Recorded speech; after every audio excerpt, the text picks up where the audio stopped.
प्यारे साथियों, आप सभी का बहुत बहुत स्वागत है। ये है हमारा चैप्टर नंबर 10 अध्याय 10 जो हमारे अतीत की एनसीईआरटी है, उसका जो 6 क्लास की एनसीईआरटी है हमारे अतीत, उसका चैप्टर नंबर 10 है, जो कि है व्यापारी, राजा और तीर्थयात्री। तो अब तक हम लोग 9 चैप्टर कंप्लीट कर चुके हैं और आप जानते हैं कि हमने किस तरीके से कवर किया था। सिर्फ उन चीज़ों को यहाँ पर कवर किया था जो इंपॉर्टेंट है एग्ज़ाम के दृष्टिकोण से।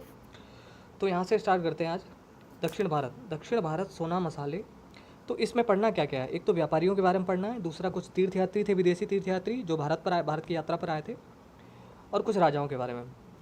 ओके, तो यहाँ से शुरू करते हैं। दक्षिण भारत सोना मसाले, खास तौर पर काली मिर्च तथा कीमती पत्थरों के लिए प्रसिद्ध था।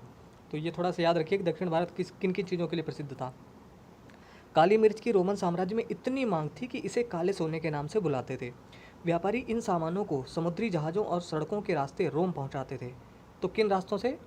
सिर्फ समुद्री ही रास्ते से नहीं, बल्कि सड़कों के रास्ते से भी रोम पहुंचाते थे व्यापारीगण। किन सामानों को? जैसे कि मसाले और दूसरे, जैसे सोना है, काली मिर्च है। दक्षिण भारत में ऐसे अनेक रोमन सिक्के मिले हैं। इससे यह अंदाज़ा लगाया जाता है कि उन दिनों रोमन के साथ बहुत अच्छा व्यापार चल रहा था।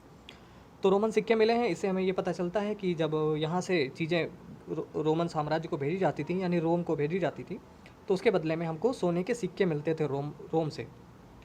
ओके, आगे बढ़ते हैं। व्यापार से जुड़ी हुई एक कविता। तो ये इम्पॉर्टेंट नहीं है, आप चाहें तो वीडियो पॉज करके आप पढ़ भी सकते हैं। ओके, आगे बढ़ते हैं। व्यापारियों ने कई समुद्री रास्ते खोज निकाले।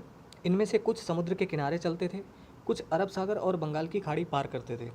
नाविक मानसूनी हवा का फ़ायदा उठाकर अपनी यात्रा जल्दी पूरी कर लेते थे। मतलब कि जब वो अपनी नौकाएं लेकर आते थे भारत की यात्रा पर, तो अगर हवा की दिशा उसी तरफ को जब होती थी, तब वो उसका फ़ायदा उठाकर और चले आते। इससे उनको धक्का उसमें लगता रहता था और जल्दी से वो पहुंच जाया करते थे उस हवा के सपोर्ट से। वे अफ्रीका या अरब के पूर्वी तट से इस उपमहाद्वीप के, यानी भारतीय उपमहाद्वीप के पश्चिमी तट पर पहुंचना चाहते थे, तो दक्षिणी पश्चिमी मानसून के साथ चलना पसंद करते थे। तो जब वो भारत की यात्रा पर आते थे पश्चिम के देशों से, चाहे वो अफ्रीका होते हुए या अरब के पूर्वी तट से होते हुए जब आते थे, तो दक्षिणी पश्चिमी मानसून, आपने पढ़ा होगा, दक्षिणी पश्चिमी मानसून इस तरीके से, इस डायरेक्शन में आता है भारत में, तो उसकी सहायता से वो आते थे हमारे देश को। इन लंबी यात्राओं के लिए मजबूत जहाज़ों का निर्माण किया जाता था। अब है समुद्र तटों से लगे राज्य। इस उपमहाद्वीप के दक्षिणी भाग में बड़ा तटीय प्रदेश है। इनमें बहुत से पहाड़, पठार और नदी के मैदान हैं। नदियों के मैदानी इलाकों में कावेरी का मैदान सबसे उपजाऊ है। मैदानी इलाकों तथा तटीय इलाकों के सरदारों और राजाओं के पास धीरे धीरे काफ़ी संपत्ति और शक्ति हो गई। संगम कविताओं में मूवेंदार की चर्चा मिलती है। इसको मैंने हाईलाइट कर रखा है, इसको थोड़ा ध्यान से आप समझें। मूवेंदार यह एक तमिल शब्द है जिसका अर्थ है तीन मुखिया। तो इसका मूवेंदार शब्द का अर्थ क्या होता है? तीन मुखिया। इसका प्रयोग तीन शासक परिवारों के मुखियाओं के लिए किया जाता है। तो मूवेंदार शब्द किसके लिए किया जाता है? तीन शासक परिवारों के मुखियाओं के लिए। और वे शासक कौन कौन से थे? चोल, चेर और पांडे, ये तीन थे दक्षिण भारत के, और इन्हीं के लिए मूवेंदार शब्द का प्रयोग किया गया, जो कि एक तमिल शब्द है, आप इसको याद रखिए। जो करीब 2300 साल पहले दक्षिण भारत में काफ़ी शक्तिशाली माने जाते थे। इन तीनों मुखियाओं के अपने दो दो सत्ता केंद्र होते थे। तो चोल, चेर और पांडे, इन तीनों मुखियाओं के अपने अपने दो दो मतलब सत्ता केंद्र होते थे। इनमें से एक तटीय हिस्से में और दूसरा अंदरूनी हिस्से में था। मतलब एक तो भारत के अंदरूनी हिस्से में जहाँ पर वो शासन करते थे वहाँ पर होता था, दूसरा तट पर होता था, समुद्र के तट पर। और तीनों का ही ऐसा एक एक होता था अपना अपना, दो दो सत्ता केंद्र होते थे। मतलब चोल के, चेर उनके और पांड्यों के। इस तरह के 6 केंद्रों में से दो बहुत महत्वपूर्ण थे। एक चोलों का पत्तन पुहार या कावेरीपट्टनम, दूसरा पांड्यों की राजधानी मदुरै। तो ये आप याद रखें कि वो कौन सा इंपॉर्टेंट था। चोलों का पत्तन, उसका नाम क्या था? पुहार या कावेरीपट्टिनम। और पांड्यों की राजधानी मदुरै। ये दोनों बहुत इंपॉर्टेंट थे। तो टोटल 6 थे, 3 समुद्री तट और 3 अंतर के। तो उनमें से 2 इंपॉर्टेंट थे, एक तो समुद्री तट कावेरीपट्टनम और दूसरा पांड्यों की राजधानी मदुरै, जो कि अंदर थी। ये मुखिया लोगों से नियमित कर के बजाय उपहारों की मांग करते थे। मतलब टैक्स लेने की बजाय उपहार लेना ज़्यादा पसंद करते थे। कभी कभी ये सैनिक अभियानों पर भी निकल पड़ते थे और आसपास के इलाकों से शुल्क वसूल कर लाते थे। इनमें से कुछ धन वे अपने पास रख लेते थे, बाकी अपने समर्थकों, नाते रिश्तेदारों, सिपाहियों तथा कवियों के बीच बांट देते थे। अनेक संगम कवियों ने उन मुखियाओं की प्रशंसा में कविताएं लिखी हैं जो उन्हें कीमती जवाहरात, सोने, घोड़े, हाथी, रथ या सुंदर कपड़े दिया करते थे। मतलब कि जो जब ये टैक्स शुल्क वसूल लाया करते थे ना, ये राजा लोग, जो चोल, चेर और पांड्य लोग, और ये अपने लोगों में बांट खुद थोड़ा अपने पास रख लेते थे और बाकी बांट देते थे लोगों के बीच में। तो जो कवि थे उस समय के, वो उन राजाओं की, उन शासकों की प्रशंसा में कविताएं लिखा करते थे। इसके लगभग 200 वर्ष बाद पश्चिम भारत में सातवाहन राजवंश का प्रभाव बढ़ गया। सातवाहनों का सबसे प्रमुख राजा, ये पश्चिम भारत की बात हो रही है, सातवाहनों का सबसे प्रमुख राजा गौतमी पुत्र श्री सातकर्णी था। तो ये नाम आप याद रखिए। ये यहाँ से क्वेश्चन पूछा जा सकता है कि गौतमी पुत्र सातकर्णी कौन था, तो उसका उत्तर होगा सातवाहनों का सबसे प्रमुख राजा। यह कैसे भी पूछा जा सकता है, सातवाहनों का सबसे प्रमुख राजा कौन था, तो उसमें एक ऑप्शन दे देंगे कि गौतमी पुत्र सातकर्णी, दूसरे में किसी दूसरे वंश के राजा का नाम दे देंगे। तो बस आप याद रखिए इसको। ओके, उसके बारे में हमें उसकी माँ गौतमी बलश्री के एक अभिलेख से पता चलता था। तो इनकी माता का नाम ये था, गौतमी बलश्री। वह और अन्य सभी सातवाहन शासक दक्षिणापथ के स्वामी कहे जाते थे।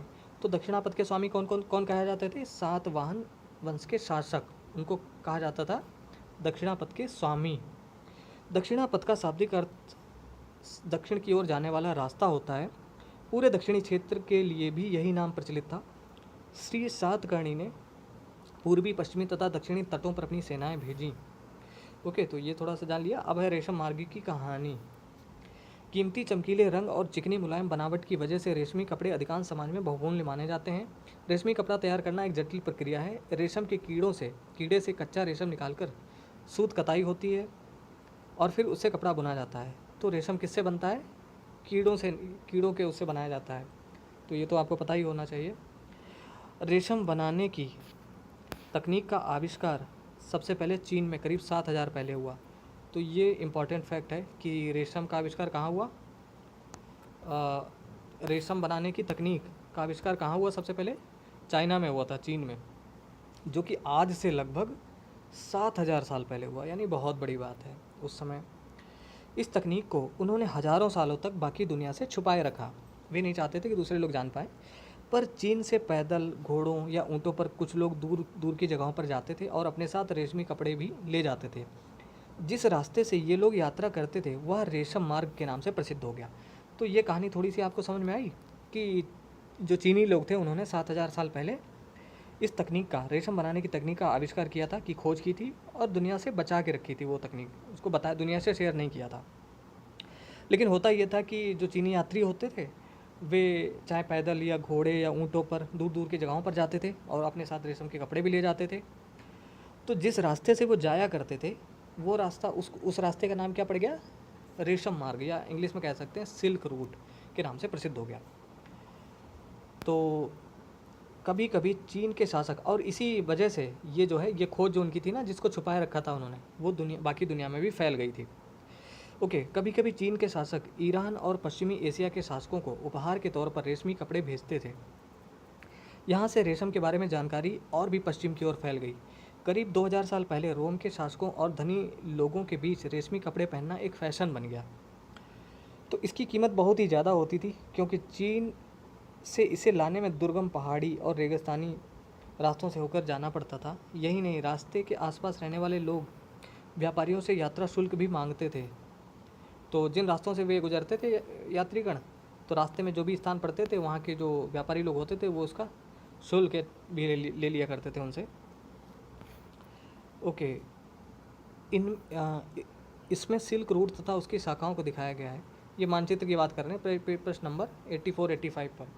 अगर आपको लोगों को PDF चाहिए ना, ये जो NCERT हम पढ़ रहे हैं इसी की, तो आप कमेंट में बताएं, हम अपने टेलीग्राम चैनल पर, जो कि जिसकी लिंक डिस्क्रिप्शन में मिल जाएगी, वहाँ पर हम इसको अपलोड कर देंगे। लेकिन आपको कमेंट में बताना होगा। तो ओके, कुछ शासक इसके बड़े बड़े हिस्सों पर अपना नियंत्रण करना चाहते थे, मतलब इसके सिल्क रूट पर के बड़े हिस्से पर अपना नियंत्रण करना चाहते थे, क्योंकि इस रास्ते पर यात्रा कर रहे व्यापारियों से उन्हें कर, शुल्क तथा तोहफों के जरिए लाभ मिलता था।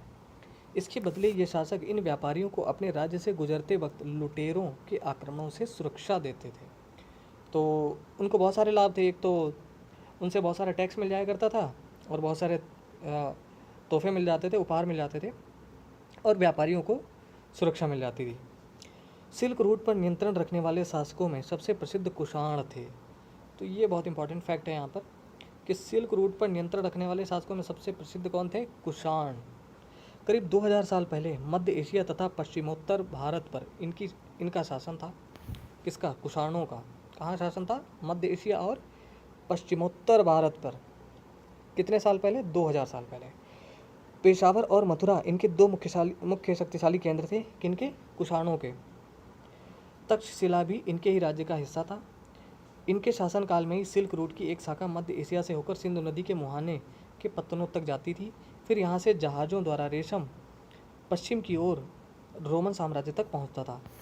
इस उपमहाद्वीप के सबसे पहले सोने के सिक्के जारी करने वाले शासकों में कुषाण थे। तो ये फैक्ट भी आप याद रखें कि इस भारतीय उपमहाद्वीप में सबसे पहले सोने के सिक्के किसने जारी किए थे? कुषाणों ने। सिल्क रूट पर यात्रा करने वाले व्यापारी इनका उपयोग किया करते थे, मतलब इन सोने के सिक्कों का उपयोग किया करते थे।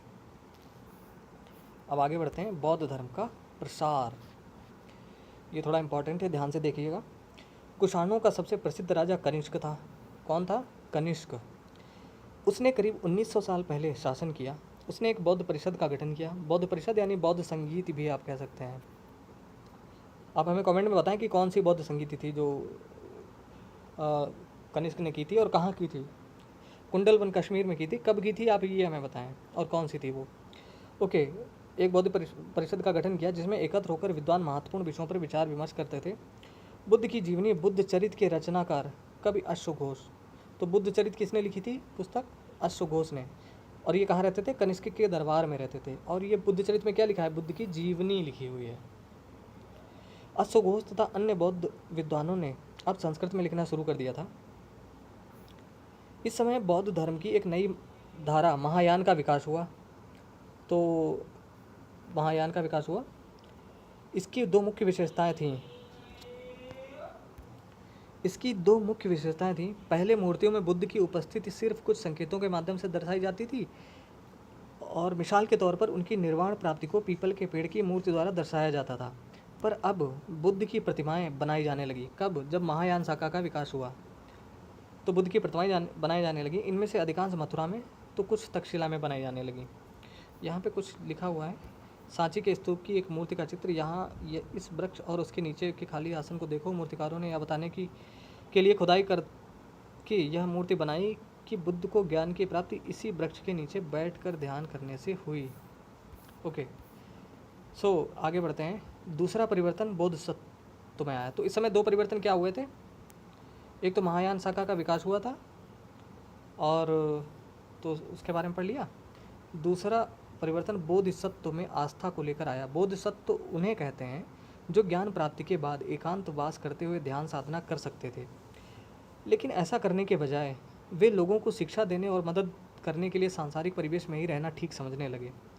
धीरे धीरे बोधिसत्व की पूजा काफ़ी लोकप्रिय हो गई और पूरे मध्य एशिया, चीन और बाद में कोरिया तथा जापान तक भी फैल गई। बौद्ध धर्म का प्रसार पश्चिमी तथा दक्षिणी भारत में हुआ, जहाँ बौद्ध भिक्षुओं के रहने के लिए पहाड़ों में दर्जनों गुफाएं खोदी गईं। तो ये भी इम्पॉर्टेंट आपको याद रखना है कि बौद्ध धर्म का प्रसार पश्चिमी और दक्षिण भारत में भी हुआ था। इनमें से कुछ गुफाएं राजा और रानियों के आदेश पर बनाई गई तो कुछ व्यापारियों तथा कृषकों द्वारा। इनमें से ज़्यादातर गुफाएं पश्चिमी घाट के दर्रों के पास बनाई गई थीं। दक्कन के शहरों और तटों के समृद्ध बंदरगाहों और इन्हें जोड़ने वाली सड़कें भी इन्हीं दर्रों से होकर गुजरती थीं। ऐसा लगता है कि यात्रा करने वाले व्यापारी इन गुफाओं वाले मठों में विश्राम के लिए रुकते थे। यहाँ पे क्या लिखा हुआ है? एक तो मथुरा में बनी बुद्ध की प्रतिमा का एक चित्र और दाएं तक्षशिला में बनी बुद्ध की प्रतिमा का चित्र। तो ये चित्र आप देख लीजिए। ओके, यहाँ तक हम लोग कर चुके थे। बौद्ध धर्म दक्षिण पूर्व की ओर श्रीलंका, म्यांमार, थाईलैंड तथा इंडोनेशिया सहित दक्षिण पूर्व एशिया के अन्य भागों में भी फैला। तो कहाँ कहाँ फैला था? एक तो जापान का और वो चाइना, वो सब हमने ऊपर देखा। उसके अलावा श्रीलंका, म्यांमार, थाईलैंड, इंडोनेशिया सहित दक्षिण पूर्व एशिया के अन्य भागों में भी फैला था बौद्ध धर्म, मतलब उसका प्रसार हुआ था। थेरवाद नामक बौद्ध धर्म का आरंभिक रूप इन क्षेत्रों में कहीं अधिक प्रचलित था। तो थेरवाद क्या है? बौद्ध धर्म का आरंभिक रूप। अब है तीर्थ यात्रियों की जिज्ञासा। ये कार्ले की गुफा है जो कि महाराष्ट्र में है। ये भी पूछा जा सकता है कि कार्ले की गुफा किस राज्य में है, तो महाराष्ट्र में। तीर्थ यात्रियों की जिज्ञासा। व्यापारी काफिलों में तथा जहाज़ों पर दूर दूर तक जाया करते थे। बहुत से तीर्थयात्री भी उनके साथ यात्रा पर निकल पड़ते थे। अब तीर्थयात्री क्या होता है ये तो आपको पता ही है, लेकिन चूंकि 6 क्लास की एनसीईआरटी है, मतलब छोटे बच्चों की ये किताब है, इसलिए इसका मतलब भी बता दिया गया कि तीर्थयात्री वे स्त्री पुरुष होते हैं जो प्रार्थना के लिए पवित्र स्थानों की यात्रा किया करते हैं।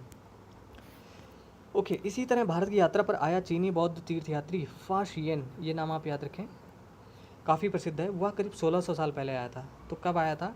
अच्छा, क्रम पूछ लेते हैं कि चीनी बौद्ध तीर्थयात्रियों के भारत यात्रा पर आए गए क्रम को आप क्रम से लगाइए। ठीक है, भारत की यात्रा पर आए चीनी तीर्थयात्रियों को क्रम से सजाइए।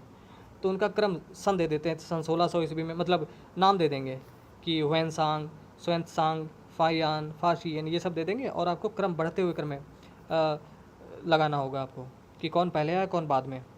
तो ये थोड़ा सा याद रखें, इसलिए आप लिख लें कि फाशियन कब आए थे? 1600 साल पहले। सुएंत्सांग 1400 साल पहले भारत आया और उसके करीब 50 साल बाद इत्सिंग आया। तो क्रम थोड़ा सा यहाँ पे आप ध्यान से देख रहे होंगे कि पहले फाशियन आया, फिर उसके बाद सुएंत्सांग 1400 साल पहले आया और फिर उसके 50 साल बाद इत्सिंग आया था। और ये तीनों ही चीनी बौद्ध ये तीर्थयात्री थे। वे सब बुद्ध के जीवन से जुड़ी जगहों और प्रसिद्ध मठों को देखने के लिए भारत आए थे। तो बौद्ध धर्म के बारे में हमने अध्याय 7 में तो पढ़ ही चुके हैं, आप लोगों को याद हो गया होगा कौन कौन सी इंपॉर्टेंट चीज़ें थी। इनमें से प्रत्येक तीर्थयात्री ने अपनी यात्रा का वर्णन लिखा। उन्होंने अपनी यात्रा के दौरान आई मुश्किलों के बारे में भी लिखा। इन यात्राओं में कई वर्ष लग जाया करते थे, आप ध्यान से पढ़िए। जिन देशों और मठों को उन्होंने देखा उनके बारे में उन्होंने लिखा और उन किताबों के बारे में भी उन्होंने लिखा जिन्हें वे अपने साथ ले गए थे। तो जब वो यहाँ से लौट के गए तो उन्होंने यहाँ के बारे में बहुत अच्छी तरीके से लिखा और कुछ चीज़ें अपने साथ ले गए, उसके बारे में भी लिखा।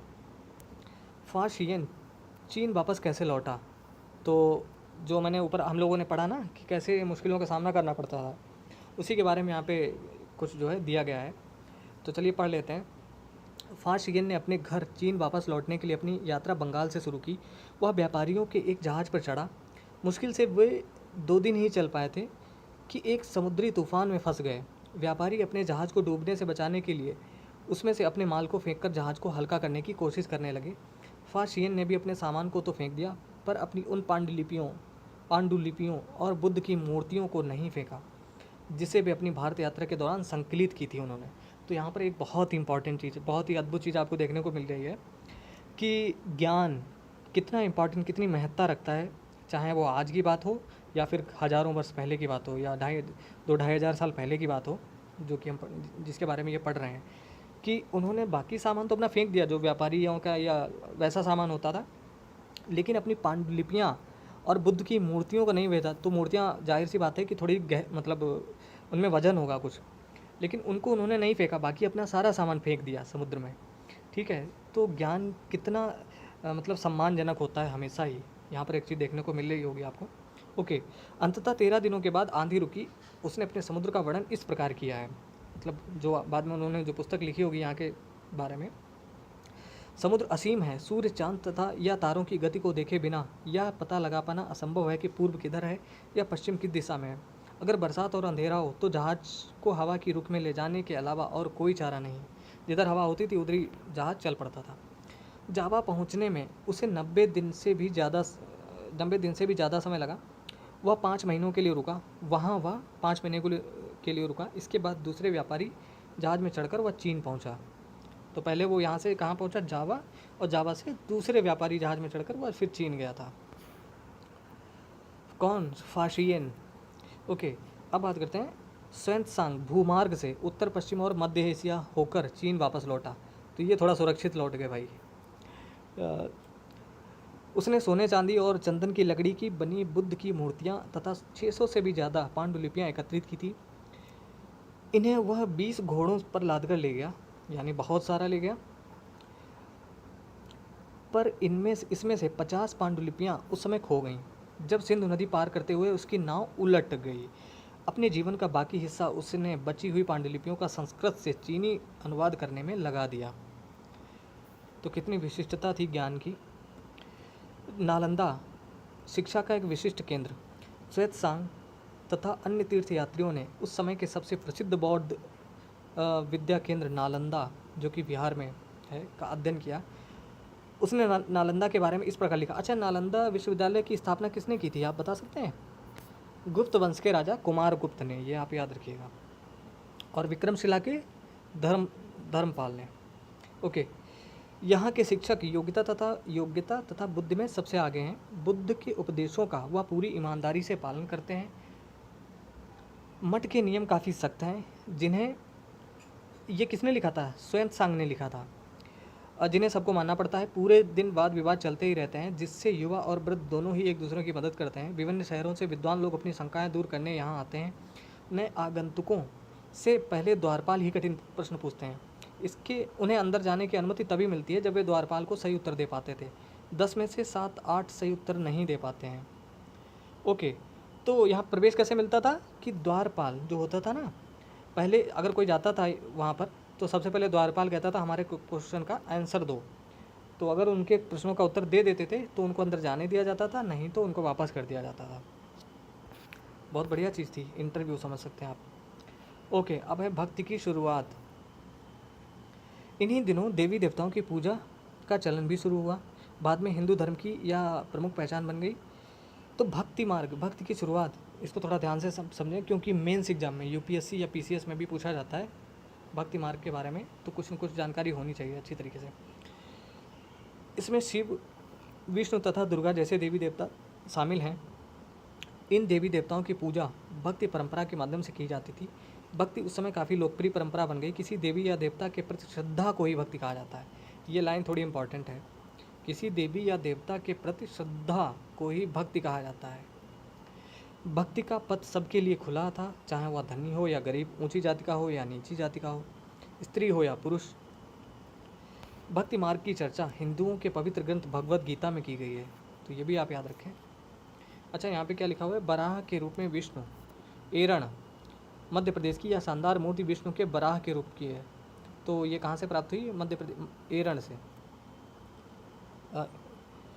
जल में डूबी पृथ्वी को बचाने के लिए विष्णु ने वराह रूप धारण किया था। यहाँ पृथ्वी को एक स्त्री के रूप में दर्शाया गया है। तो ये वराह अवतार है, उसकी मूर्ति है ये। भक्ति मार्ग की चर्चा हिंदुओं के पवित्र ग्रंथ भगवद गीता में की गई है। भगवद गीता महाभारत का एक हिस्सा है, जो कि हम अध्याय 12 में देखेंगे।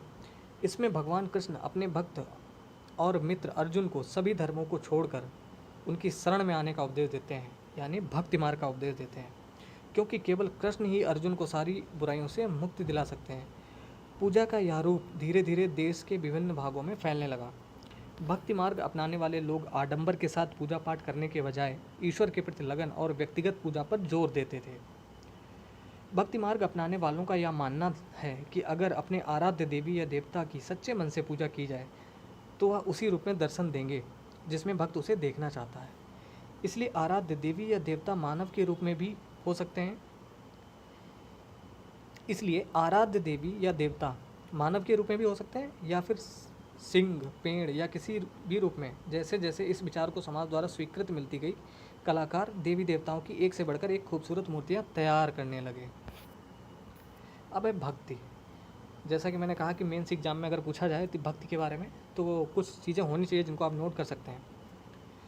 भक्ति भज शब्द से बना है, जिसका अर्थ विभाजित करना या हिस्सेदारी होता है। इसका अर्थ है कि भक्ति भगवान और भक्त के बीच परस्पर एक अंतरंग संबंध है।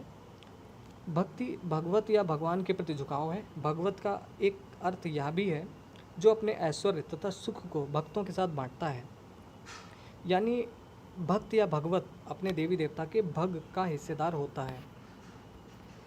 एक भक्त द्वारा लिखी गई कविता, ये इंपॉर्टेंट नहीं है इसलिए हम इसको छोड़ के आगे बढ़ते हैं। आप चाहें तो वीडियो पॉज करके पढ़ सकते हैं।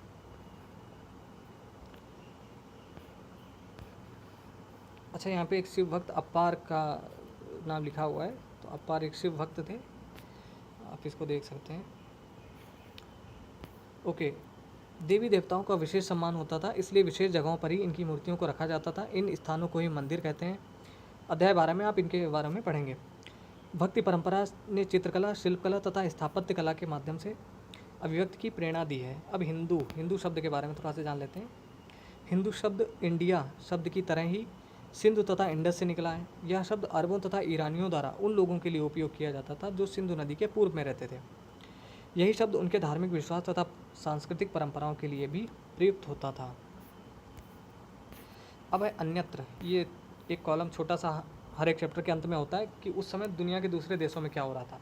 तो बहुत छोटा सा ही, तो जल्दी से इसको भी पढ़ लेते हैं। करीब 2000 साल पहले पश्चिमी एशिया में ईसाई धर्म का उदय हुआ। तो ईसाई धर्म का उदय कहाँ हुआ था? पश्चिम एशिया में, ना कि यूरोप में। आप याद रखिए कहाँ हुआ था? पश्चिम एशिया में। ईसा मसीह का जन्म बेथलेहम में हुआ, जो उस समय रोमन साम्राज्य का हिस्सा था। ईसा मसीह ने स्वयं को इस संसार का उद्धारक बताया। उन्होंने दूसरों को प्यार देने और उसी तरह दूसरों पर विश्वास करने का उपदेश दिया। जिस तरह हर व्यक्ति दूसरों से प्यार और विश्वास की उम्मीद करता है, बाइबिल में ईसा मसीह के उपदेश की बातें लिखी हैं। यहाँ इसका एक अंश दिया गया है। धन्य हैं वे लोग जो धर्म और न्याय के लिए भूखे प्यासे रहते हैं, उनकी कामनाएं पूरी होंगी। जो दयालु हैं वे धन्य हैं, क्योंकि उन्हें दया मिलेगी। धन्य हैं वे जो दिल से पवित्र हैं, क्योंकि वे ईश्वर के दर्शन कर सकेंगे। धन्य हैं वे जो शांति स्थापित करते हैं, वही ईश्वर की संतान कहलाएंगे।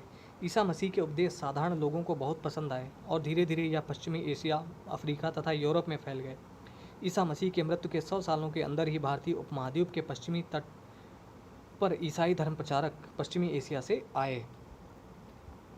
केरल के ईसाइयों को सीरियाई ईसाई कहा जाता है, क्योंकि संभवतः वे पश्चिम एशिया से आए थे। वे विश्व के सबसे पुराने ईसाइयों में से एक हैं।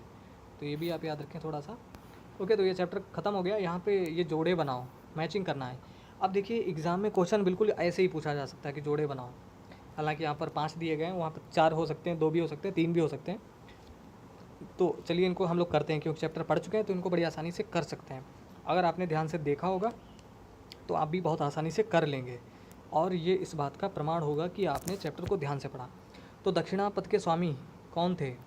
याद करिए, सातवाहन शासक पढ़ा था हम लोगों ने। गौतमीपुत्र सातकर्णी और बाकी शासक, वो दक्षिणापथ के स्वामी कहलाए। मुबेंदार क्या था? चोल, चेर और पांड्य पढ़ा था ना तमिल भाषा में।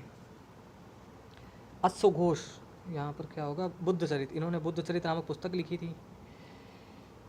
बोधिसत्व, अच्छा श्वेतसांग क्या है? श्वेतसांग तो एक चीनी यात्री थे।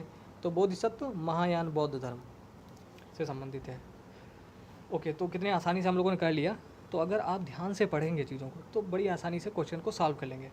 अगर बार बार रिवाइज करेंगे चीज़ों को ना, तो ये चीज़ें आपको याद हो जाएंगी बिल्कुल। अब यहाँ पे कुछ तिथियाँ लिखी हुई हैं जिनको हमें पढ़ लेना चाहिए। रेशम बनाने की कला की खोज लगभग 7000 साल पहले हुई थी, चीन में हुई थी। चोर, चेल तथा पांडे 2300 साल पहले लगभग इनका वो था। उसके बाद रोमन साम्राज्य में रेशम की बढ़ती मांग लगभग 2000 साल पहले। कुषाण शासक कनिष्क लगभग 1900 साल पहले हुए थे। फाशियन का भारत आगमन कब हुआ था? 1600 साल पहले। फिर श्वेतसांग की भारत यात्रा। अपार किसी भी की रचना लगभग 1400 साल पहले। तो ये तिथियाँ भी इंपॉर्टेंट हैं, थोड़ी सी याद रखनी चाहिए। तो दोस्तों ये चैप्टर कैसा रहा आप हमें कमेंट में थोड़ा सा बताएं, और किस तरीके से आप पढ़ना चाहते हैं। अगर कोई प्रॉब्लम हो रही है आपको पढ़ने में, समझने में, तो वो आप हमें कमेंट में बताएं नीचे, ताकि हम इन चीज़ों को और सुधार सकें आगे से।